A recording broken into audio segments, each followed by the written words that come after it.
Bolehkah wanita iktikaf di masjid? Boleh. Waktu di zaman Nabi SAW, setelah Rasulullah SAW meninggal, istri-istri Nabi iktikaf di masjid. Jadi ibu-ibu boleh iktikaf, namun ingat iktikaf itu hukumnya sunnah. Ibu-ibu punya kewajiban ngurus suami, siapkan makanan buat suami, siapkan sahur buat anak-anak, bangunkan anak-anak. Kalau memang ada kewajiban tersebut bisa dijalankan, ya. Kemudian iktikaf enggak jadi masalah, tapi harus minta izin sama suami. Kalau suami tidak mengizinkan, maka tidak boleh iktikaf, cukup beribadah di rumah. Tapi ada kondisi di mana keluarga suami istri, anak-anaknya sudah gede, ya, anak-anaknya sudah pada tinggal di luar lagi sekolah, di rumah juga nggak ada kegiatan, sudah iktikaf sama-sama suami istri apa? Iktikaf bareng-bareng, ya. Tinggal suruh panitia belikan makanan, makan apa? Makan siang, makan malam. Jadi lebih afdal kalau begini suami istri apa? Sama-sama iktikaf. Tapi ingat, istri punya kewajiban di rumah. Kalau suaminya nggak mengizinkan, maka dia tidak boleh apa? Iktikaf. Dia tidak boleh iktikaf. Dan iktikaf itu para hadirin, ya, syaratnya tidak boleh. Di antara syaratnya tidak boleh keluar dari masjid. Tidak boleh keluar dari masjid kecuali kondisi darurat. Ya, Nabi SAW pernah waktu iktikaf, kepalanya disisir oleh Aisyah radhiyallahu anha. Jadi kepalanya yang keluar masjid. Karena jendela itu, jendela masjid gabung dengan rumah Nabi SAW. Jadi Nabi keluarkan kepalanya disisir oleh Aisyah. Yang penting badannya masih di masjid. Jadi kalau antum tangannya keluar jendela, enggak batal nih. Kenapa? Badannya masih di masjid. Kepalanya keluar juga enggak batal. Nah, kalau di masjid fasilitasnya sudah ada, maka tidak boleh kita keluar masjid. Seperti di masjid ada WC cukup, kita peserta iktikaf 50 orang. Ya, atau kita cukup WC 3 sudah cukup, ngantri gantian. Tapi kalau misalnya peserta iktikaf 100, WC cuma 2. Mau ngantri lama, kita kebelet, kata para ulama, boleh dia pergi ke rumahnya. Kenapa? Karena fasilitas tidak memenuhi. Tapi dia ke rumahnya langsung balik. Jangan di rumahnya kemudian ngopi sebentar ini enggak boleh seperti ini. Dia cuma buang air terus balik lagi. Ini tidak apa-apa kata para ulama. Kenapa? Karena fasilitas rumah tidak memenuhi. Contohnya seorang di masjid, dia iktikaf. Masjid tidak mengadakan iktikaf sehingga tidak ada panitia untuk menyediakan dia makanan. Kemudian dia di masjid sendiri. Gimana dia makan sahur? Ya, dia harus keluar cari warung. Tidak apa-apa dia keluar cari warung, tapi warung terdekat. Ya, jangan dibilang di sana ada restoran Cibiuk, jauh enak ya. Saya mau ke sana jauh. Iklan terselubung ya. Pergi jauh-jauh, ini nggak boleh. Tidak sah iktikafnya, batal. Kenapa? Dia cari makanan yang lebih enak dan harus keluar jauh. Dia hanya boleh makan daerah sekitar masjid. Begitu dia selesai makan, dia harus balik. Restoran Padang dekat masjid silakan ya. Jangan jauh-jauh ya. Kalau jauh-jauh ini batal iktikaf. Jadi dalam kondisi darurat kita boleh keluar. Seperti Nabi SAW terhadap Sofia. Rasulullah SAW waktu iktikaf datang Sofia radhiyallahu anha. Sofia ngobrol sama Nabi dan Nabi ngobrol sama Sofia.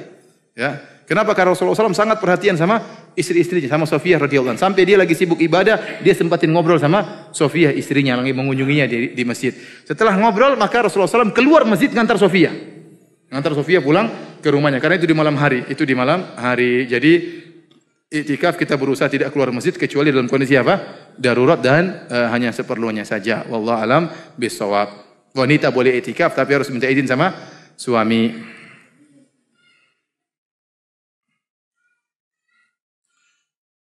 Ciri-ciri orang yang mendapatkan malam Lailatul Qadar. Wallahu a'lam bishawab, saya tidak tahu ciri-cirinya. Tapi kalau Anda ibadah maksimal 10 malam terakhir pasti Anda dapat Lailatul Qadar ya. Intinya Lailatul Qadar itu akan menerima siapa saja, akan dirasakan oleh siapa saja. Maksud saya Ramadan ini bulan mulia. Semua orang di dunia dapat Ramadan. Mau orang kafir, mau orang muslim, mau orang fasik, penjahat, mereka dapat bulan Ramadan. Tapi bagaimana sikap dia dalam bulan tersebut itu jadi masalahnya di situ. Kalau Ramadan dia dapat Ramadan, bulan berkah semuanya dapat. Lagi pencuri bulan Ramadan musibah. Ya. Pencuri itu dapat bulan Ramadan, dia dalam bulan Ramadan, tapi dia tidak menggunakan waktunya untuk beribadah kepada Allah. Jadi maksud saya semua kita akan dapat Lailatul Qadar. Tapi bagaimana kondisi kita di malam tersebut itu yang menjadi pertanyaan, karena itulah yang dilipat gandakan pahalanya oleh Allah Subhanahu wa taala. Nah, ada di malam Lailatul Qadar nonton bola, ada ya. Nonton bola 2 jam, 3 jam, bayangkan 3 jam kali 8,3 berapa itu? Panjang sekali ya. Nonton bola. Ada di malam Lailatul Qadar nonton sinetron, ada nonton sinetron. Lailatul Qadar ada nonton berita gibah isinya. Cerita ini, cerita anu. Ya, malam Lailatul Qadar ada yang iktikaf di mall, ke mall cari baju lebaran terus yang iktikaf di mall ya. Di malam Lailatul Qadar ada yang berzikir kepada Allah, ada yang istighfar kepada Allah, ada yang sempatkan baca Quran. Di malam Lailatul Qadar ada yang berdakwah, ada yang menasihati, ada yang bikin pengajian, macam-macam. Jadi maksud saya, kita semua ini akan bertemu dengan malam Lailatul Qadar. Hanya pertanyaan bagaimana kondisi kita tatkala malam tersebut. Maka saya katakan usahakan 10 malam terakhir kita tidak terlewat begitu saja, tapi kita harus tetap berusaha beribadah kepada Allah Subhanahu wa taala.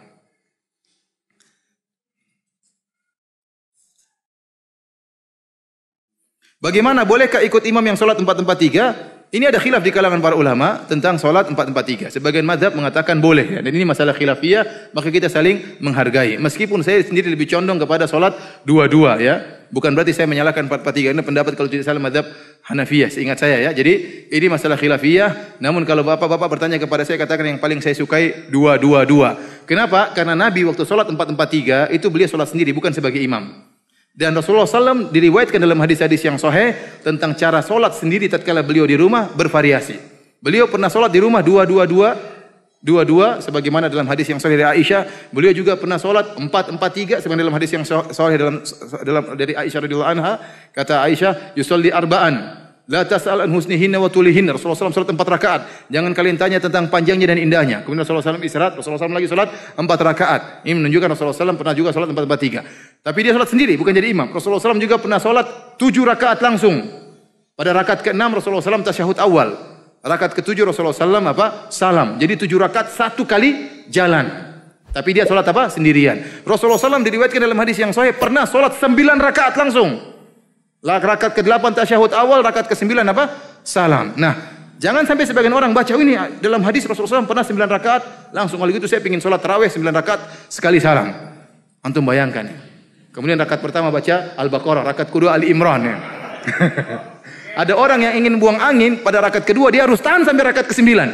Mungkin mangkal dia kurang ajar tapi dia mau batal gimana? Dia tahan ya. Oleh karenanya hadis-hadis yang itu berkaitan dengan Rasul sholat sendirian. Tatkala menjadi imam, ingat kita harus memperhatikan makmum kita. 2 rakaat lebih enak, lebih baik 2 rakaat. Jadi 4 rakaat masih mungkin lah. Tapi maksud saya jangan kita terapkan tadi 7 rakaat 1 salam, kemudian 9 rakaat 1 salam, karena itu kondisinya Nabi SAW sholat sendirian, tidak ada makmumnya. Oleh karenanya tatkala ada seorang Arab Badui datang kepada Nabi, kaifa sholatul lail? Ini sekarang Rasulullah berfatwa. Ada yang bertanya, Rasulullah bagaimana sholat malam? Kata Rasulullah SAW, sholatul lail masna, 2 rakaat. Paham? Jadi kalau dua-duanya boleh, namun menurut saya yang lebih afdol 2 rakaat. Tapi terserah mau 4-4-3 juga boleh, 2-2-2-2-2-2-1 juga boleh, 2-2-2-2-2-3 langsung juga boleh, semuanya boleh. Tergantung kesepakatan imam dan makmum. Semuanya sah-sah saja. Wallahu alam bisawab.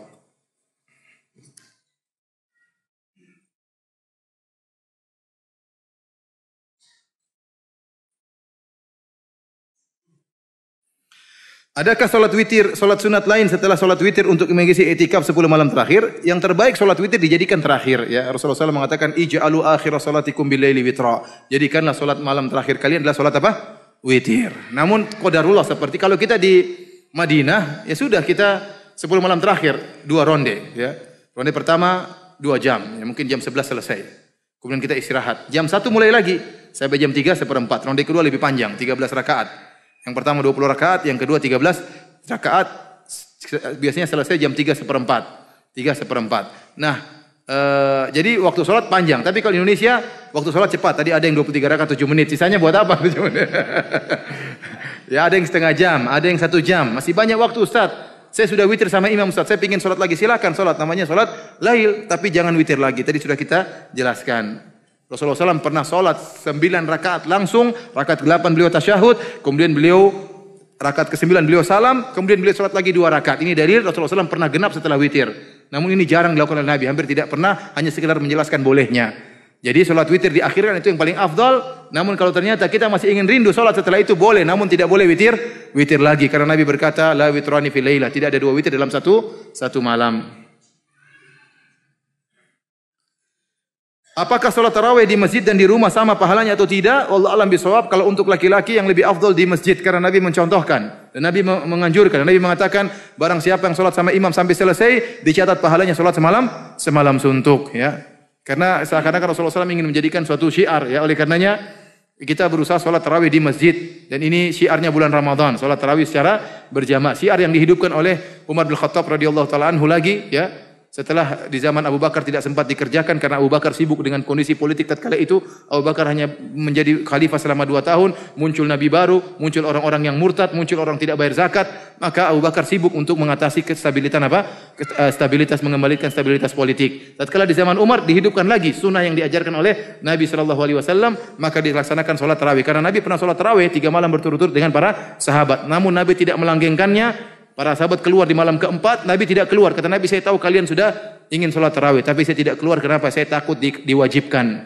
Saya takut diwajibkan. Karena Rasulullah SAW kalau istimrar terus continue dalam satu amalan, bisa jadi Allah wajibkan. Karena syariat dari Allah. Dan Nabi tidak ingin diwajibkan bagi kita. Karena kalau sholat tarawih wajib, berat bagi umatnya. Akhirnya Nabi sengaja meninggalkan sholat tarawih, dan akhirnya dihidupkan lagi di zaman siapa? Umar. Tiap malam karena sudah tidak perlu khawatir diwajibkan. Karena Nabi sudah meninggal dunia, syariat sudah selesai. Sallallahu alaihi wasallam. Jadi boleh. Adapun wanita kalau sholat tarawih di rumah, insya Allah pahalanya sama seperti di masjid. Sampai sebagian ulama berpendapat bahwasanya sholatnya wanita di rumah meskipun tidak berjamaah seperti pahala sholat lelaki berjamaah di masjid. Ya, saya ulangi, sebagian ulama berpendapat sholat wanita di rumah ya sama dengan sholat lelaki di masjid pahalanya. Kenapa? Karena wanita lebih afdal sholat di rumah. Kenapa di rumah? Karena dia banyak tugas di rumah. Lebih tertutup di rumah, tidak banyak keluar karena asalnya wanita waqarna fi buyutikunna. Asalnya kata Allah para wanita tetap di rumah. Dia harus menjadikan rumahnya perkara yang dia cintai. Dia harus sibuk di rumah ngurus anak-anak. Ini wanita yang soleha. Adapun wanita yang pingin keluar terus, ini menyelisih hukum asal, ya.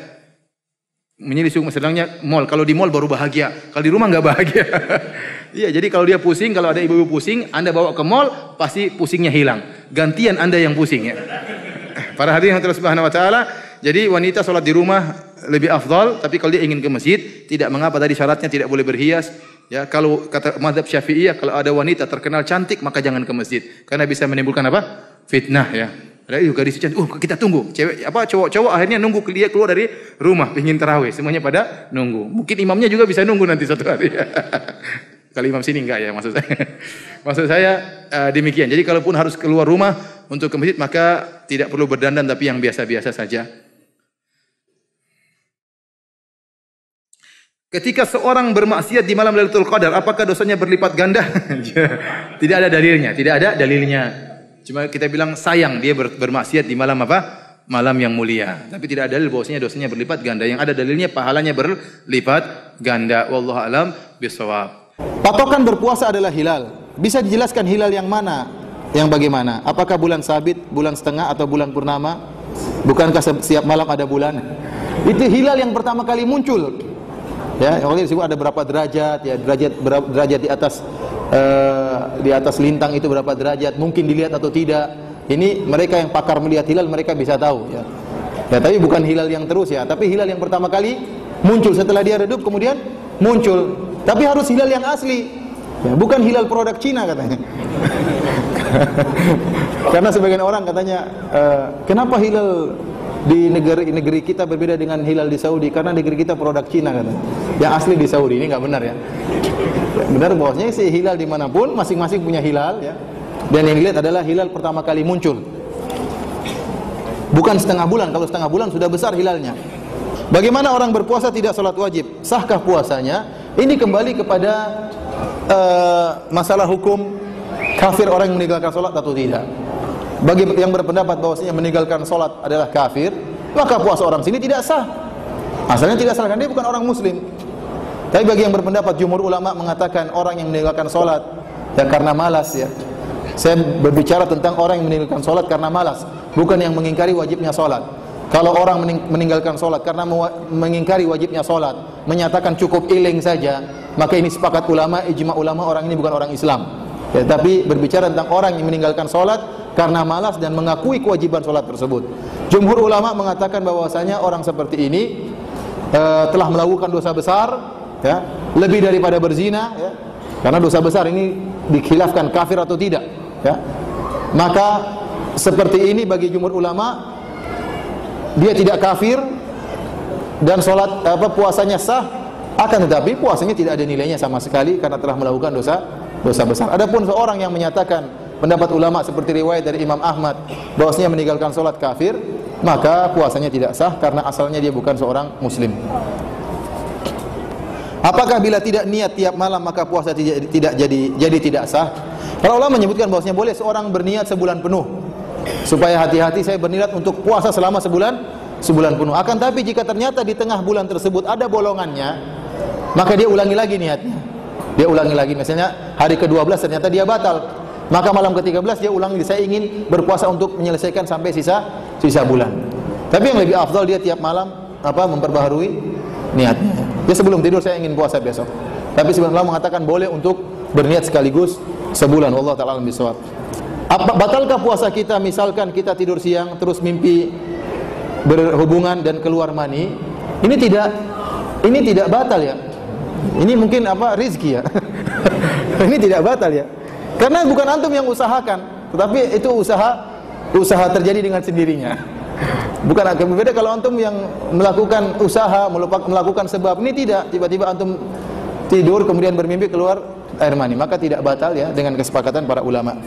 Kalau pada tahun-tahun yang lalu kita meninggalkan puasa akibat haid, tetapi kita belum membayar semuanya dan kita pun lupa beberapa jumlahnya yang belum kita qadha, apakah kita harus mengqadhanya dan bagaimana caranya? Seorang tatkala tidak membayar puasa sampai pada tahun berikutnya, maka ada dua kemungkinan. Kemungkinan pertama, dia sebenarnya mampu tapi dia malas-malatan sehingga dia lupa. Kemungkinan kedua, dia punya uzur, misalnya dia sakit atau yang lainnya. Kalau dia punya uzur atau dia punya uzur syar'i sampai tahun depan belum juga sempat bayar puasa, maka dia tinggal qadha pada tahun berikutnya, tidak perlu bayar fidyah. Tetapi kalau dia punya uzur syar'i, dia tidak punya uzur, dia malas-malasan ya, sampai tahun depan belum sempat, bulan Ramadan berikutnya belum sempat bayar fidyah, belum sempat mengqadha, maka dia harus mengqadha plus bayar fidyah. Dan ini fatwa dari sebagian sahabat.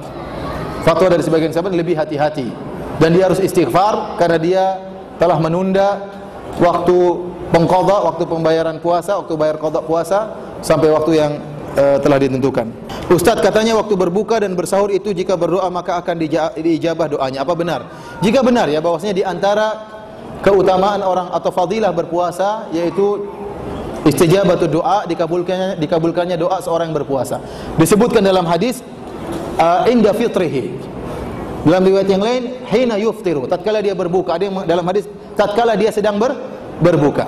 Oleh karenanya Syekh Ibnu Utsaimin rahimahullah pernah ditanya kapan seorang berdoa yang dikabulkan oleh Allah Subhanahu wa taala. Beliau menyatakan doanya tatkala menjelang berbuka, sebelum berbuka tapi menjelang berbuka.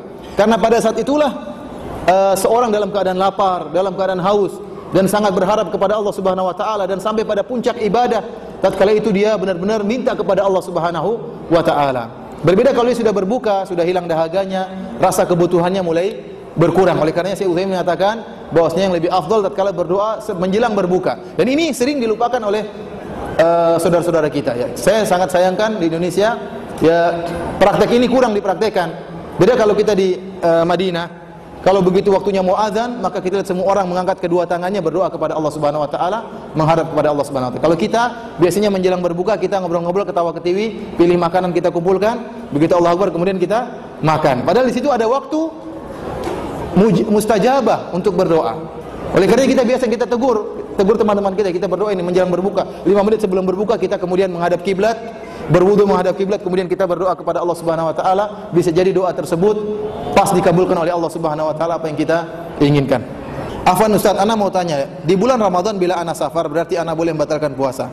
Dan bila boleh, apakah ana boleh berjima pada istri yang sedang berpuasa? Ya tidak boleh. Istrinya puasa. Kalau istrinya kemudian safar juga, itu tidak apa-apa. Tapi tidak boleh sengaja safar untuk bisa berhubungan dengan istri. Nah, ini tidak diperbolehkan. Tapi kalau kebetulan ada kebutuhan kemudian harus bersafar, maka boleh berhubungan dengan istri. Ikhwan ya, Allah tidak mengharamkan 1 bulan penuh. Allah hanya mengharamkan dari terbit fajar shadiq sampai terbenam matahari. Setelah itu terserah Anda. Ya. Tidak ada, tahan diri Anda ya, tahan ya. Masih ada waktu di malam hari, panjang ada 12 jam malam hari. Siangnya ditahan.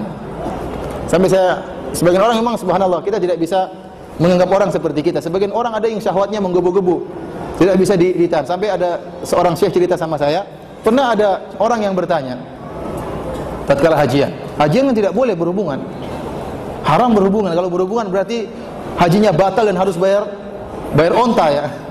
Harus bayar onta, mahal. Ada yang datang kepada Syekh bertanya, Syekh, saya waktu di Mina, saya berhubungan dengan istri saya. Terus waktu di Arafah juga. Terus waktu di sana saya juga sampai 3 kali dia berhubungan dengan istrinya. Ya mungkin dia tidak tahan, dia tidak tahu hukumnya, dia tidak ngerti. Sehingga namanya banyak orang yang jahil. Antum jangan sangka bahwasanya kejahilan tidak ada, banyak orang jahil. Jangan sampai di Saudi saja, di kampung-kampung sebagian kampung ada orang tidak tahu mandi junub.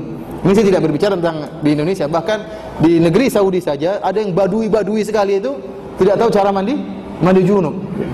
Sampai seperti itu kejahilan. Ini orang datang haji mungkin karena punya uang banyak, tidak tahu tata cara haji, sehingga dia mengatakan, Syekh, saya waktu di Mina saya berhubungan dengan istri. Waktu di Muzdalifah saya berhubungan dengan istri saya. Ini orang kaya mungkin ada. Waktu di Arafah juga. Terus apa yang harus saya lakukan, Syekh? Kata Syekh, tinggal di Jamarat belum. Tinggal di tempat lempar jumrah itu belum. Tinggal satu kamu belum lakukan. Ini tahan ya ikhwan ya. Ada waktu, masya Allah, malam masih luas waktunya. Kalau syahwat sudah terlalu menggebu-gebu, maka keluar kemana? Bikin hilangkan stres, pergi kemana? Nanti malam bisa melakukan dengan istri. Bagaimana hukumnya apabila saat sahur sudah berkumandang azan, tapi makanan di piring kita belum habis? Kalau makanan di piring kita belum habis, kita minum. Ya, kita minum karena kita kembali kepada hukum asal. Allah Subhanahu wa taala mengatakan, "Wa kulu washrabu." Makan dan minumlah kalian sampai azan subuh.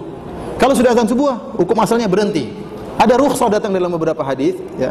Ya, dibolehkan hanya sekedar minum. Oleh karena kita mengambil rukhsah yang ditunjukkan oleh Nabi sallallahu alaihi wasallam. Jangan kalau sudah azan kita masih nambah, kemudian masih nambah, "Bu, ambilkan itu, Bu, masih ada." Baru dilanjutkan makannya, tidak diperbolehkan. Tapi kita segera minum, menyelesaikan makanan kita, ini yang diperbolehkan. Bagaimana hukumnya apabila seorang wanita tahun ini hamil dan tidak sanggup puasa, dan 2 tahun berikutnya menyusui si bayi sehingga tidak berpuasa? Apakah si wanita tersebut cukup bayar fidyah? Saya katakan tadi, kalau kondisinya seperti ini, saya memilih pendapat yang difatwakan oleh Ibnu Umar dan Ibnu Abbas, maka fidyah saja tidak mengapa. Maaf Ustaz, saya senang ibadah dan berbuat baik, dan saya juga senang maksiat, apalagi terhadap wanita. Bagaimana ini Ustaz? Apakah pahala saya tetap dihitung? Secara aturan tetap dihitung, pahala dihitung, maksiat juga dihitung. Nanti totalan di akhirat ya. Tapi saya katakan sekarang di bulan Ramadan sarannya kita tinggalkan maksiat. Bisa bagi yang mau. Bisa ya. Saya sarankan antum dengar ceramahnya Syekh Abdul Razak di Pekanbaru waktu beliau datang tentang sebab-sebab yang membuat seorang bisa meninggalkan apa? Maksiat. Itu penting. Bahwasanya kalau kita bermaksiat, banyak maslahat yang harusnya kita dapatkan tidak dapat. Terhalangi gara-gara maksiat kita. Mungkin harusnya kita sudah naik pangkat, gak jadi naik pangkat. Mungkin harusnya sudah ini gak jadi, mungkin harusnya sudah hafal Quran gak jadi. Banyak maslahatan akhirnya apa? Terabaikan, terhalangi gara-gara kita bermaksiat kepada Allah Subhanahu wa taala. Ya. Jadi latih diri kita untuk meninggalkan ya maksiat tersebut. Jaga pandangan. Ya. Jangan hobi lihat macam-macam di HP. Ya. Jangan hobi, azamkan diri. Ya. Saya tidak mau melihat. Latih diri. Jadi menurut penelitian, kalau seorang sudah terbiasa melihat hal yang macam-macam seperti itu, akan keluar hormon tertentu di otaknya sehingga dia akhirnya tidak bisa puas kecuali dengan seperti itu. Dan semakin meningkat, semakin dia begini, dia kurang puas. Makanya orang tukang berzina tidak pernah bahagia. Dia selalu mencari wanita lain. Dia tidak akan bahagia. Ada kelezatan dia temukan tapi tidak menemukan kebahagiaan. Sama seperti orang suka hobi nonton film porno. Dia tidak akan pernah bahagia. Dia lihat yang begini, pingin cari lagi yang lain, pingin cari yang lain. Dia tidak akan menemukan kebahagiaan. Akhirnya kebahagiaan hakiki yang dia miliki tidak dia rasakan. Dia tidak akan pernah puas dengan istrinya. Dia tidak akan pernah melihat istrinya cantik. Kenapa? Ada hormon tersebut. Itu harus dihilangkan hormon tersebut. Pertama berdoa kepada Allah, yang kedua bertahan. Bertahan misalnya, berusaha misalnya sebulan penuh tidak. Ini bulan Ramadan, ini kesempatan untuk latih diri. Saya selama sebulan Ramadan, saya tidak melihat hal yang haram-haram, tidak mau. Nanti setelah sebulan, hormon tersebut mungkin tidak keluar lagi sehingga tidak kecanduan. Tidak kecanduan. Jadi seperti zina, nonton film porno itu candu. Karena ada jenis hormon tertentu menurut sebagian pakar yang buat dia kecanduan. Dia akhirnya terjebak dengan seperti itu. Dia menjadi tawanan hawa nafsunya. Untuk bisa dia meninggalkan, dia harus benar-benar meninggalkan sama sekali dalam waktu yang lama sehingga dia melakukan terapi sehingga dia bisa meninggalkan hal tersebut. Maka saya katakan bulan Ramadan adalah waktu yang tepat. Ya. Jadi sekarang tinggalkan. Ya. Kalau timbul keinginan seperti itu, pergi ngobrol sama teman. Atau bernadar, ya Allah kalau saya melihat lagi, Allah saya akan infak kepada yayasan apa? Darul Iman ya. 100 juta. Kira-kira dia berani nggak? Dia nggak berani. Saya lihat infak 100 juta. Jadi mau saya harus dilawan. Ya.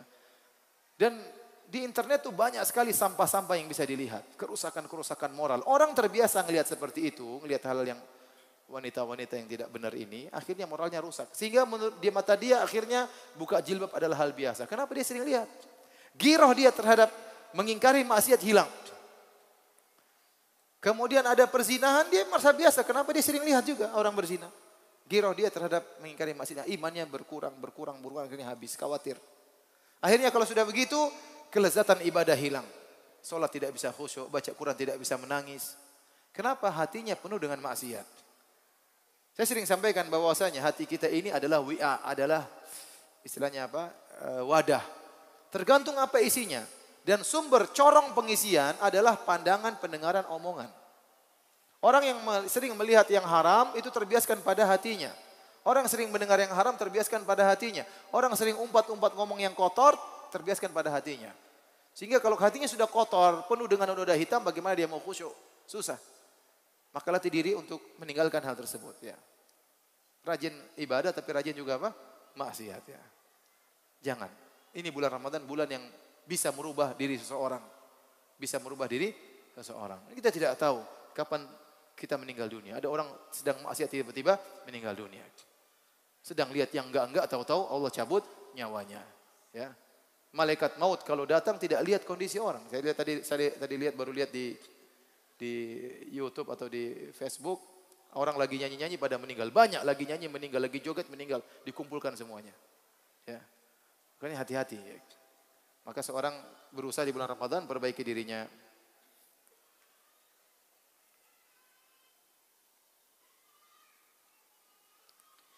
Mohon penjelasan terkait kepercayaan sebagian masyarakat ada meyakini ritual balimau, keramas sehari sebelum Ramadan. Kalau dia habis badannya kotor, habis junub, tidak apa-apa dia keramasnya. Sehari sebelum Ramadan, menjelang Ramadan, pas Ramadan juga nggak masalah. Tapi kalau nggak ada apa-apa, kemudian meyakini harus keramas, saya rasa tidak ada dalilnya. Ya. Saya rasa tidak ada dalilnya. Ustadz, apakah dengan berbekam membatalkan puasa? Ini ada khilaf di kalangan para ulama tentang hadis aftarul hajim wal mahjum. Syekh Utsaimin berpendapat bahwasanya kalau berbekam ya itu membatalkan puasa karena biasanya bekam darah keluar banyak dan darah keluar banyak melemahkan seorang berpuasa. Sama seperti seorang yang sengaja muntah juga membatalkan puasa.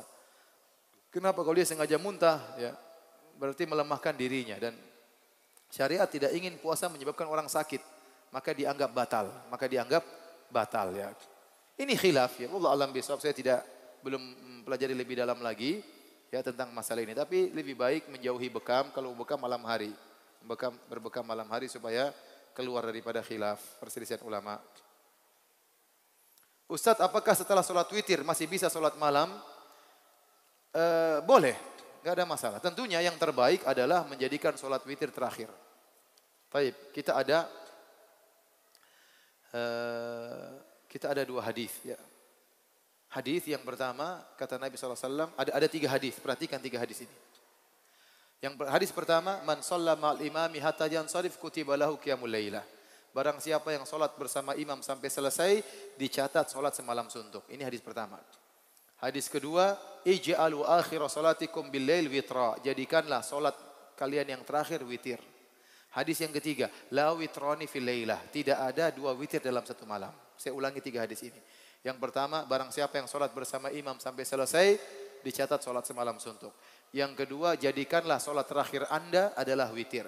Yang ketiga, tidak ada 2 witir dalam satu malam. Nah, sebagian ulama menjamakkan 3 hadis ini. Caranya bagaimana? Kalau orang sholat bersama imam di masjid dan dia ingin sholat lagi setelah ini, kalau imamnya pas witir, dia tidak niat witir.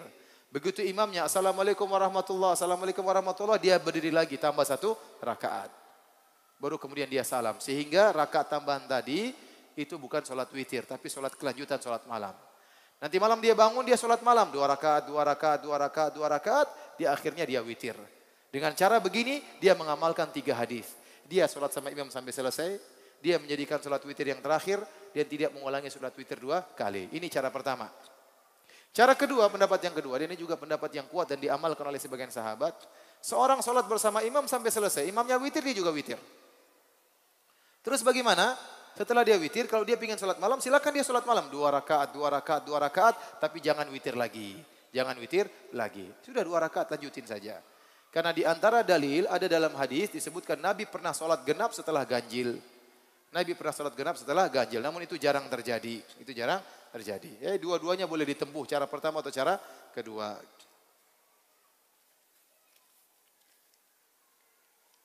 Ustadz, bagaimana hukumnya menikah di bulan Ramadan? Apakah pahalanya mengalahkan pahala nikah di bulan Syawal?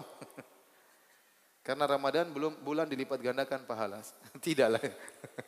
Tidak, maksudnya yang dilipat gandakan adalah ya ibadah-ibadah yang biasa, baca Quran, sholat yang dianjurkan. Nikah bebas kapan?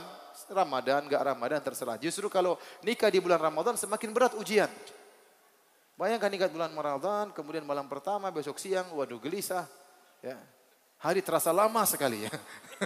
Nunggu malam tiba. Maka ya, tapi kalau kebetulan bulan Ramadan nikah ya sudah enggak ada masalah ya. Tapi kalau bisa ditunda mungkin lebih ringan bagi dia karena godaan semakin berkurang. Ustadz, saya dengar pembagian Ramadan menjadi 3. 10 hari awal, 10 hari tengah, 10 hari terakhir. Apakah hadisnya adalah hadis dhaif? Apakah itu benar? Iya. Ini hadisnya dhaif. Rasulullah SAW mengatakan atau diriwayatkan Nabi berkata, Ramadan syahrun awwaluhu rahmah wa awsatuhu maghfirah wa akhiruhu itqun minan nar. Ramadan adalah bulan yang 10 hari pertamanya rahmat, 10 hari keduanya ampunan, 10 hari ketiga dibebaskan dari neraka jahanam. Hadis ini mungkar, bertentangan dengan hadis yang lebih sahih. Hadis yang lebih sahih dikatakan walillahi utaqa'u minan nar wa dzalika kullu lailah. Wa dzalika kullu lailah. Setiap hal malam Allah mencatat hamba-hambanya terbebaskan dari neraka jahanam. Dan itu berlaku tiap malam, bukan 10 malam terakhir saja. Paham? Sementara hadis ini mengatakan cuma 10 hari terakhir. Lagi pula, saya tanya sama antum, kalau ada orang puasa 10 hari pertama saja, 10 hari kedua dia meninggal dunia, berarti dia baru dapat rahmat, ampunan belum? Paham? Atau dia puasa sampai 10 hari kedua, kemudian dia meninggal, berarti dia belum dapat pembebasan dari neraka jahanam, baru dapat ampunan. Itu tidak benar. Karena orang yang diampuni pasti bebas dari neraka jahanam. Tidaklah seorang terhalangi masuk surga dan dilemparkan dalam neraka jahanam kecuali karena dosa-dosa. Nah, kalau orang sudah diampuni dosa-dosanya ya pasti masuk surga. Maka di sini pembagiannya enggak tepat secara apa? Secara logika juga enggak tepat.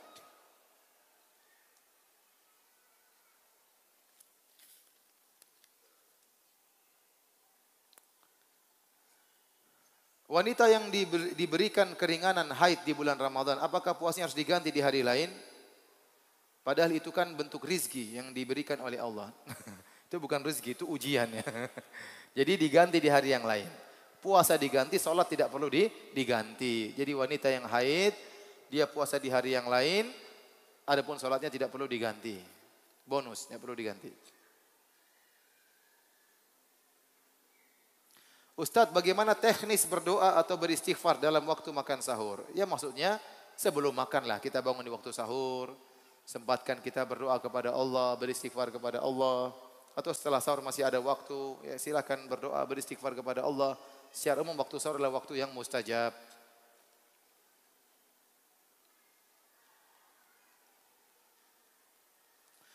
Mana yang lebih baik, menghafalkan Quran 2 kali atau menambah hafalan Ustadz? Dua-duanya digabungkan.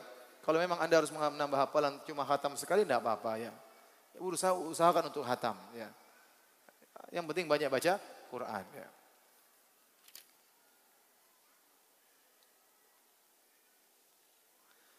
Ustadz, bolehkah melaksanakan sholat tarawih di atas kendaraan jika bersafar naik bis?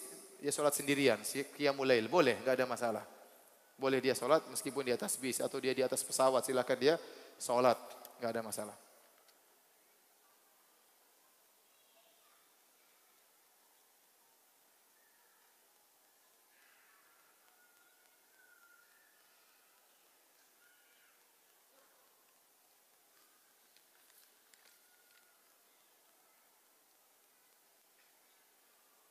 Saya kerja shift, ada masuk kerja pagi, ada sore dan ada malam.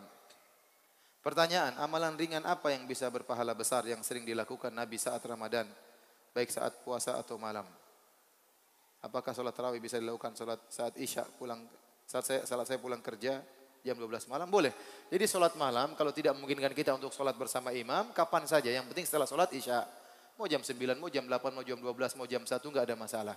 Sebisanya kita. Tapi kalau bisa sholat bersama jamaah itu yang terbaik. Karena kita akan dapat pahala sholat semalam suntuk. Amalan ringan apa yang berpahala besar dilakukan oleh Nabi saat Ramadan?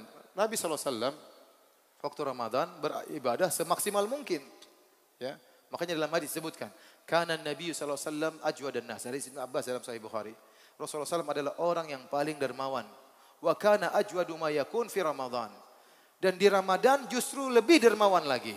Hina yalqahu Jibril, tatkala dia bertemu dengan Jibril. Fayudarisul Quran, Jibril ngajari Nabi Al-Quran. Jadi kata para ulama, orang baca Quran di bulan Ramadan itu mempengaruhi akhlak dia. Dia akan semakin beribadah, semakin dermawan, semakin santun, semakin yang lainnya. Jadi bulan Ramadan kalau kita bisa cari ibadah jangan cari yang ringan-ringan, kita semaksimal mungkin. Ya, kalau bulan biasa kita cuma sedekah misalnya 100.000, bulan Ramadan kalau bisa 1 juta. Ya, bagaimana caranya? Jadi lebih banyak ibadah di bulan Ramadan.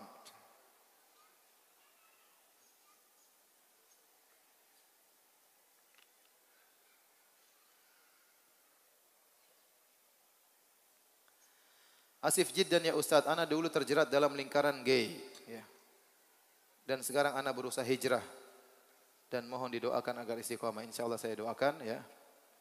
Dan jangan lakukan lagi ya. Semua sebab-sebab yang pernah mengantarkan kita kepada gay kita jauhi ya. Berdoa kepada Allah, kembali kepada fitrah yang benar ya.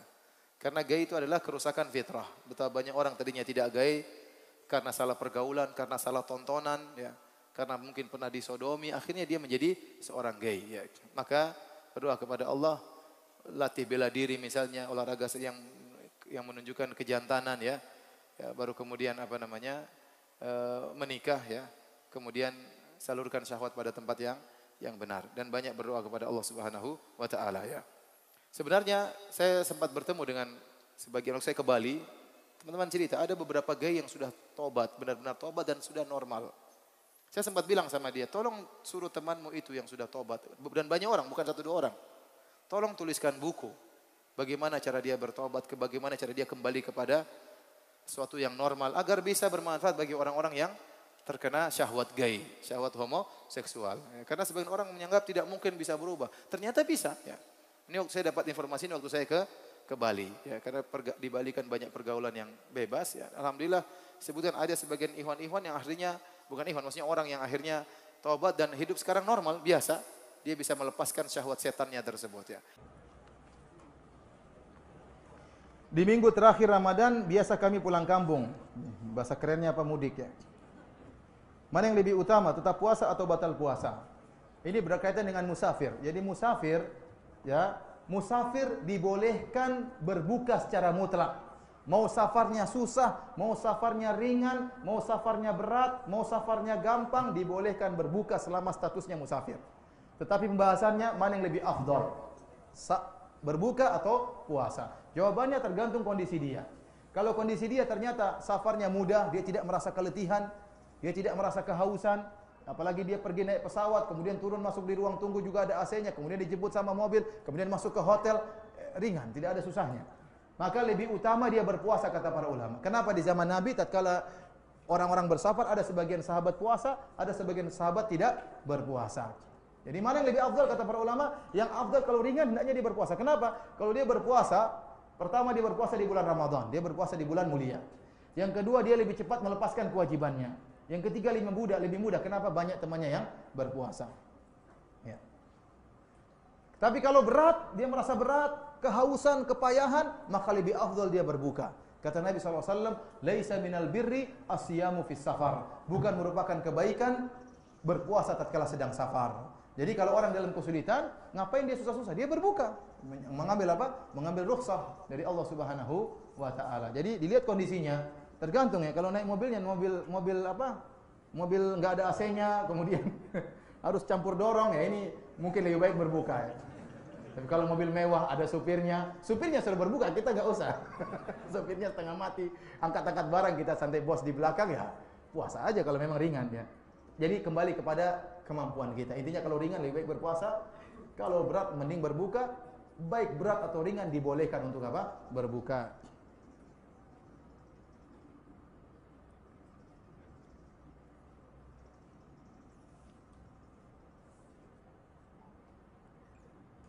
Kapan kita bisa membaca doa malam Lailatul Qadar? Sedangkan kita tidak tahu kapan Lailatul Qadar itu datang.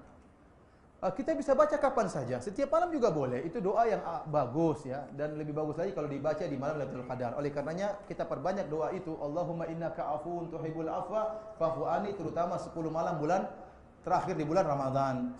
Terutama malam-malam ganjil di malam terakhir bulan Ramadan. Ya, karena kita tidak tahu kapannya, maka seringlah baca doa tersebut. Seringlah baca doa tersebut. Satu pertanyaan terakhir, ada yang bertanya, Bapak-bapak? Silakan.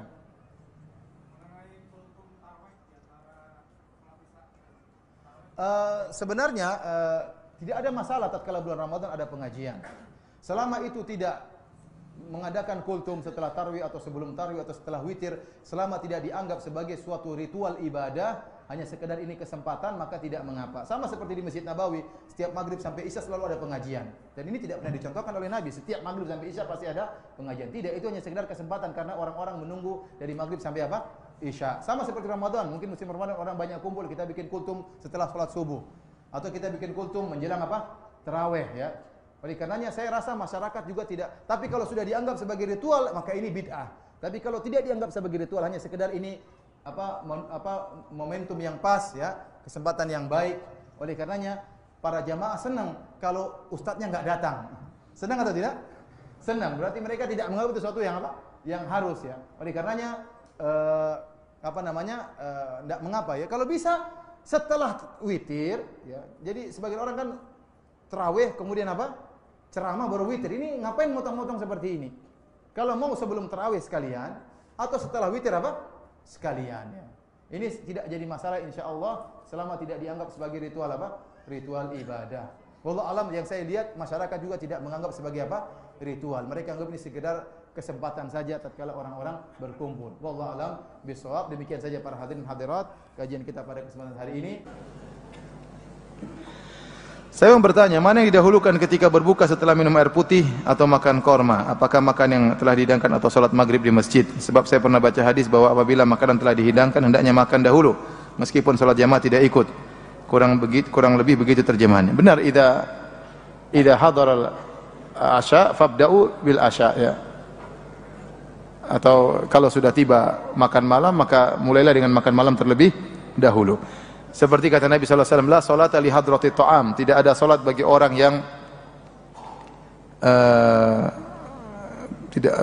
yang sudah makanan sudah dihidangkan. Artinya dia makan dulu baru salat. Jangan dia salat sementara makanan sudah dihidangkan, ya. Idza uqimatis salat wa hadaral asya fabda'u bil asya. Kalau sudah diqomatkan salat sementara makan malam sudah tersediakan, maka makan dahulu. Tetapi semua makna hadis ini dibawakan bukan kepada zahirnya, tetapi kepada bagaimana ketergantungan kita kepada makanan ya. Kalau ternyata kita lagi benar-benar ingin makan dan ini mengganggu kekhusyuan salat kita, maka kita makan dulu. Tapi kalau sudah kebiasaan kita makan sedikit, nanti kita salat balik lagi, lebih baik seperti itu. Lebih baik seperti itu ya. Setelah salat baru kita makan ya. Makanya kalau kita mau hidangkan makanan jangan langsung semuanya dihidangkan. Hidangkan dulu yang untuk buka puasa aja. Setelah itu kita ke masjid, istri kita hidangkan yang buat apa? Buka besar. Itu buka kecil dulu ya. Tapi kalau benar-benar antum lagi kepingin sekali, pas lagi azan buka puasa, kemudian lagi panas-panasnya ikan bakar misalnya, waduh, komat-komat aja, makan aja, nggak apa-apa. Kalau memang antum benar-benar berhasrat, khawatir kalau antum pergi pikiran, waduh, ikannya nanti dingin, nanti dimakan sama kakak saya, habis, repot, banyak pikiran. Sudah, mending anda makan dulu. Tapi kalau anda bisa mengatur, buka puasa dulu sedikit, sholat lebih enak, balik baru makan, itu lebih bagus. Semua sunnah kita dapat ya. Sunnah makan dahulu dapat, puasa sholat berjamaah dapat, habis itu baru makan, nggak ada masalah.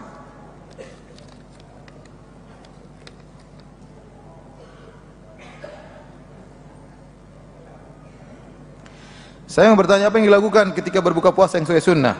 Minum air putih dulu atau makan korma jika ada? Ini yang paling bagus makan korma dulu tentunya. Farutobat kata Nabi yang pertama kali dengan apa? Rutop. Kalau nggak ada rutop, tamarat, maka dengan korma. Kalau nggak ada korma, maka hasawat min ma, maka minum air. Ya.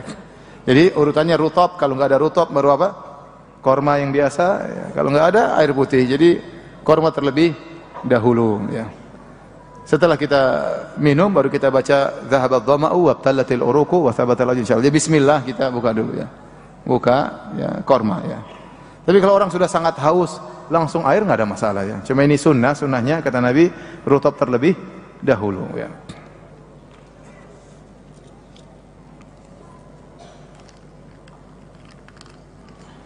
Ustaz, bolehkah kuliah di Jepang yang tidak melarang kita ibadah? Secara umum tinggal di negeri kafir itu tidak baik. Ana bari'un mimman yuqimu baina adhuril musyrikin atau kama qala Nabi sallallahu alaihi wasallam. Aku berlepas diri dari orang yang tinggal di tengah-tengah orang musyrikin. Karena secara umum orang kalau tinggal di negara kafir, ya, maka susah dia menjalankan ibadah, susah dia menjaga agamanya, ya. Saya sempat ke negara Eropa, ada seorang ikhwan ngaji, ikhwan sunnah. Dia bilang, "Ustaz, gimana ya, Ustaz? Anak saya ini repot, Ustaz. Dia diejek sama teman-temannya semuanya." Kenapa diejek? Karena dia belum berzina. Semua temannya sudah berzina. Dia saja yang belum berzina diejek-ejek. Jadi ketinggalan zaman lah, goblok lah, macam-macam. Gimana anak tersebut tidak meledak? Bayangkan. Satu sekolah semua hina dia. Dia sendiri yang tidak berzina. Makanya orang kalau tinggal di negara kafir, mungkin dia bisa menjaga diri, tapi anaknya belum tentu bisa. Anaknya belum tentu bisa. Saya juga sempat ke negara kafir, kita buka puasa bareng. Subhanallah. Ikhwan-ikhwan kumpul, orang-orang kumpul. Anak-anak muda juga datang. Ada yang tidak puasa, santai aja. Yang tidak puasa, enggak, santai aja. Kenapa tinggal dia tidak puasa, siapa yang mencela dia? Enggak ada. Dia tidak perlu malu karena temannya semua orang kafir, dia tidak puasa. Terus satu lagi datang, ada yang rambutnya gundul sebelah sini, tinggal sedikit sini, ada pohon kormanya di sini. Terus ya gimana? Mau salahkan siapa? Mau salahkan anak itu nggak mungkin disalahkan karena dia tinggal di negara kafir. Kalau pakai jilbab nggak enak sama kawan-kawan. Ya. Kadang orang tuanya selamat, anaknya nggak bisa apa? Selamat ya. Jadi tinggal di negara kafir ya, agak repot memang, agak repot ya. Karena tadi terpengaruh, ya. Akhlak terpengaruh, tontonan buruk, maksiat di mana-mana terbuka, wanita aurat terbuka jadi hal yang biasa. Ya. Kecuali kata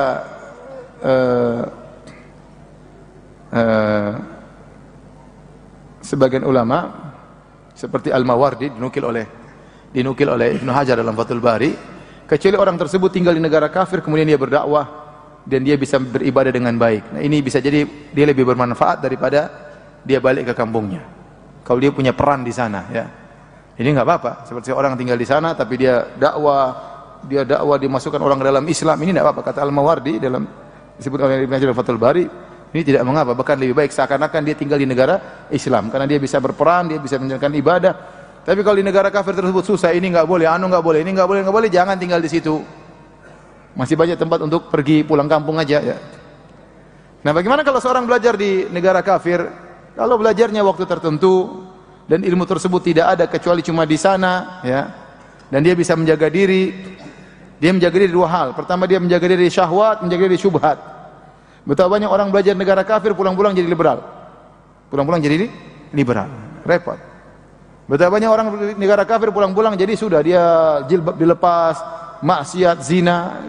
Ya, dia harus mampu punya modal agama yang kuat, bisa menjaga dirinya dari syahwat dan dari syubhat, ya. Harus dikasih modal agama. Orang tuanya harus sering kontak dia, istilahnya sudah nonton YouTube belum pengajian ini, pengajian anu, supaya dia salatnya bagaimana ya, ditanya terus ya. Tapi kalau ternyata memang ilmu tersebut tidak ada kecuali cuma di negara tersebut dan waktunya terbatas dan dia punya kekuatan agama yang bisa melindungi dia, maka insya Allah tidak mengapa ya. Tapi kalau dia ragu-ragu, ilmunya enggak beres ya, enggak terlalu penting-penting juga ke sana, ya, masih ada bisa di Indonesia, jangan ke sana ya. Jangan ke sana. Wallahu alam bishawab. Ada yang bertanya? Silakan. Silakan. Masih ada 10 menit. Mungkin ada apa? Ada titipan pertanyaan sih sebenarnya Ustaz, ya, dari para ibu-ibu. Yang nitip berapa orang? Silakan. Apa nih Ustaz? Kalau masih ada hutang, apakah harus dibayarkan semuanya sebelum Ramadan? Bagaimana kalau ternyata di sisa waktunya nggak cukup? Itu yang pertama. Terus yang kedua, bagaimana nanti kalau setelah Ramadan masuk ke bulan Syawal yang didahulukan, puasa 6 hari di Syawal terlebih dahulu, ataukah membayar hutang Ramadannya yang mungkin terpotong karena ada yang halangan atau gimana? Ibu-ibu yang punya hutang di bulan Ramadan yang lalu belum lunas, maka dia berusaha melunasinya, dan waktu terakhir adalah hari terakhir bulan Sya'ban. Waktu terakhir adalah hari terakhir bulan Sya'ban. Kalau ternyata dia tidak mampu melunasi seluruhnya, masih ada sisa hutangnya, maka dilihat. Dia tidak mampu melunasi hutangnya tersebut. Kenapa? Kalau karena uzur, karena dia sakit melulu, maka dia tidak berdosa. Tapi kalau ternyata dia malas-malasan sampai akhirnya datang bulan Sya'ban selesai dan masih ada yang belum lunas, berarti dia berdosa. Kenapa? Karena waktu membayar hutang puasa itu akhir bulan Sya'ban. Dan dia berdosa kalau dia menunda tanpa ada alasan, tanpa ada uzur syar'i. Dan kalau ternyata memang masih ada yang belum dia bayar, maka dia boleh bayar setelah Ramadan, tidak ada masalah.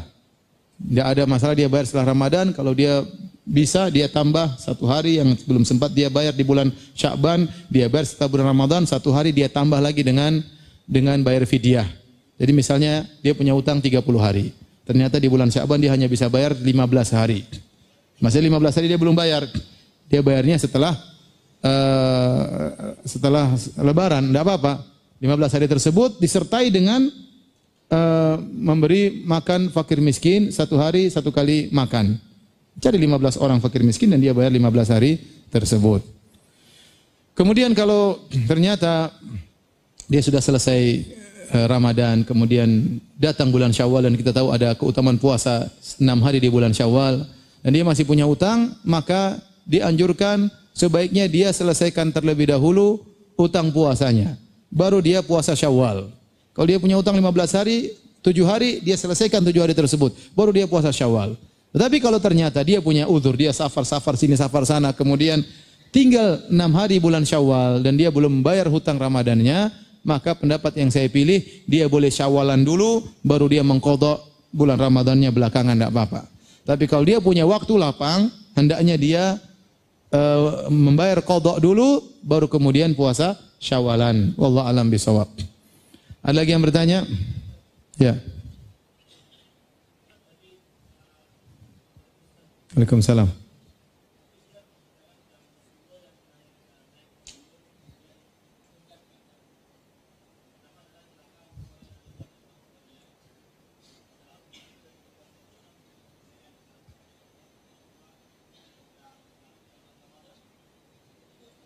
Yang ketiga kata Nabi SAW, man dzukirtu indahu falam yusalli alayya. Orang yang disebutkan namaku di sisinya dan dia tidak bersalawat kepadaku.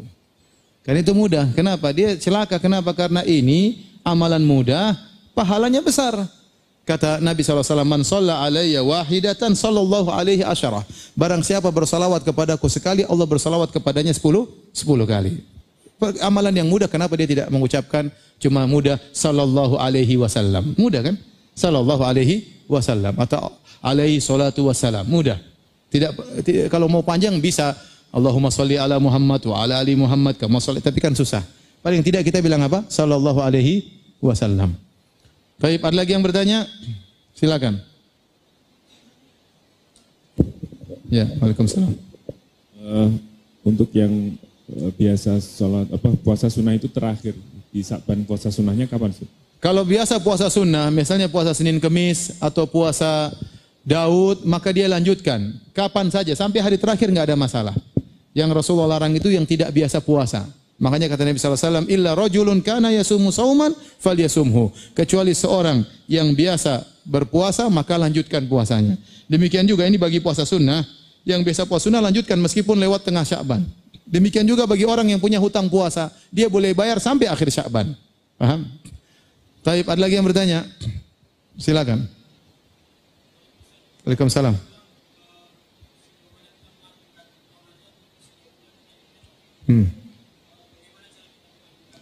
Bagaimana cara kita mengaungkan Ramadan? Ya, pertama kita tahu dosa kita ini banyak.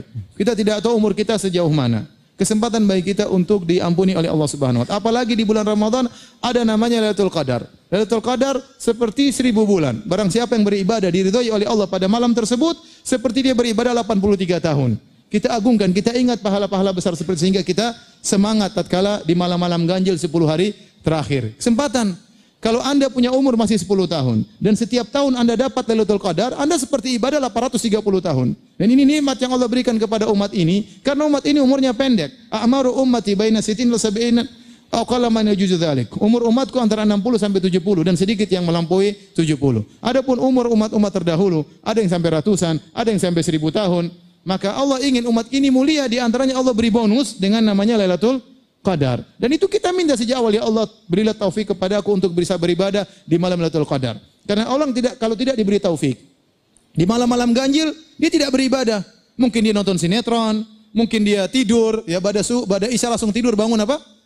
Bangun langsung subuh, ya berarti dia tidur lebih baik daripada 1000 bulan. Kemudian dia pergi ke mall, orang etikaf di masjid, dia etikaf di mall, macam-macam orang, ya. Oleh karena kalau kita tidak minta kepada Allah, maka susah kita mendapat taufik. Maka minta kepada Allah agar kita di bulan Ramadan kita bisa diberi semangat, kita buat target, ya. Ada target yang harus kita kerjakan. Seperti tadi target baca Al-Qur'an. Target baca Al-Qur'an. Kita punya target, saya tidak boleh ketinggalan salat tarawih. Kalau saya terlambat salat tarawih, saya salat sendiri di rumah. Pokoknya 30 hari saya harus salat malam. Apakah bersama berjamaah atau saya salat sendiri, ya. Jadi dibuat semangat. Kalau kita semangat, Allah beri taufik. Di antaranya kita berdoa kepada Allah Subhanahu wa taala. Baik. Ada lagi bertanya? Silakan.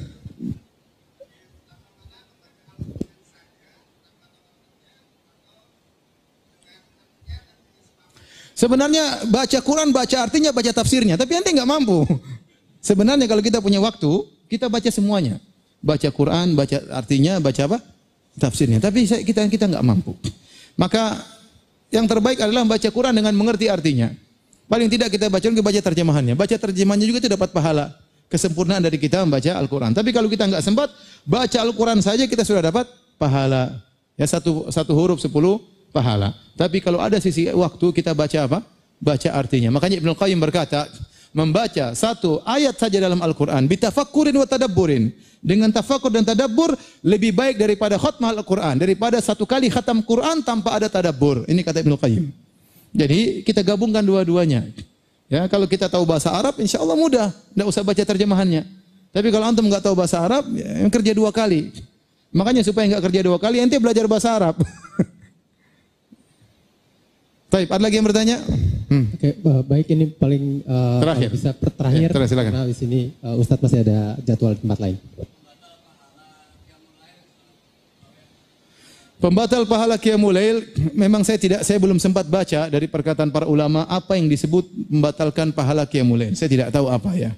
Tapi bisa jadi mungkin orang sholat tanpa tumakninah, sholat dengan cepat, atau sholat kemudian sambil melamun, atau sholat dengan tujuan-tujuan yang lain. Di antaranya yang jelas kalau orang sholat tidak tumakninah, maka dia tidak dapat pahala Qiyamul Lail.